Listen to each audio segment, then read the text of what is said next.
I took some time while you guys were answering these questions to look up a document that I remembered from several months ago. Dylan, you have been bringing up the nascency of these right to protect efforts by factions, the acts of resistance. Surely before the ending of the Red Sea blockade, Yemen had constructed what it called a humanitarian operations coordination center, where it formalized a lot of its sanctions regimes against companies that it thought were violating its own blockades and also party to the blockades on Yemeni ports that American ships were collaborating with. Just going through this, I mean, there's so many legal justifications, ultra-specific names of people involved. They name directly the CEOs of ExxonMobil and Chevron and a number of other oil companies. This is the kind of thing that I envision becoming much more common if, God forbid, this continues or this revamps. There already seems to be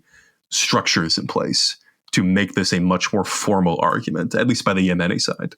Yeah, I mean, they've been, correct me if I'm wrong here, Seamus, but they've been kind of invoking the Genocide Convention. They've been invoking like their obligations under international law to put an end to the genocide of the Palestinian people in Gaza, and invoking this in reference to their blockade and their strikes against Israeli territory. And also, crucially, they aren't doing something like what the United States and Israel do, which is just this kind of like total war on a people.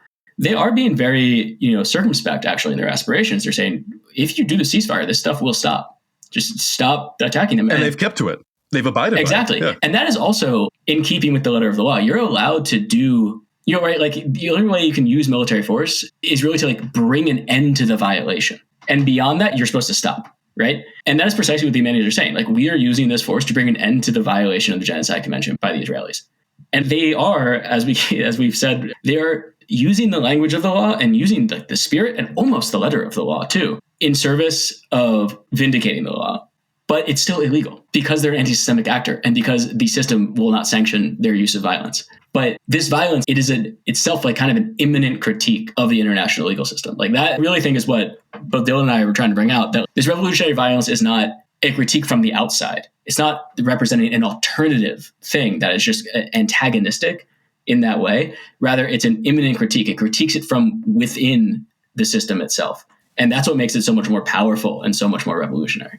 And they should keep doing it. They should keep making these arguments, right? It's not an anachronism. It's not a vestige of some commitment to an order that's dead. It really is the promise of an order that could be realized in the future. And I want to go back to something Jake said at the beginning of this conversation, which is that the reason why American hegemony worked is because there was a lot of elements of the discourse that is persuasive, right? That does sound good. It sounds good to have a world order based on multilateralism, on respect for sovereignty, on free trade, on human rights. The promises of the liberal international order have appealed to them. Now, there's flaws in all of those systems, right? In all of those frameworks. The point is not to realize a world of neoliberalism, right, where capital can go in any direction it wants, but there are fundamental aspects of comedy, a world in which states treat each other with respect and fairly, and where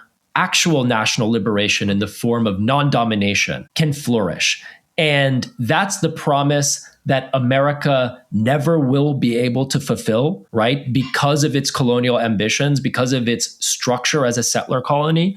But that promise in its discourse is something that these counter-systemic actors have latched onto and imbue them with a moral, ethical, political force. And I think that that is the positive project that some of these counter-systemic actors can be contributing to. And I think that if there is any hope to have in this world of open contingency and hegemonic transition and ecological collapse and all of the bad things that are happening everywhere, if there is a hope, it is in the promise of an actually equal world where these norms are truly embodied, but that means undoing the asymmetry of the world order as it is. It means fully actually achieving decolonization, which will necessarily mean engaging through violence sometimes, but definitely through violence. It will mean engaging in the existing forces of colonial power.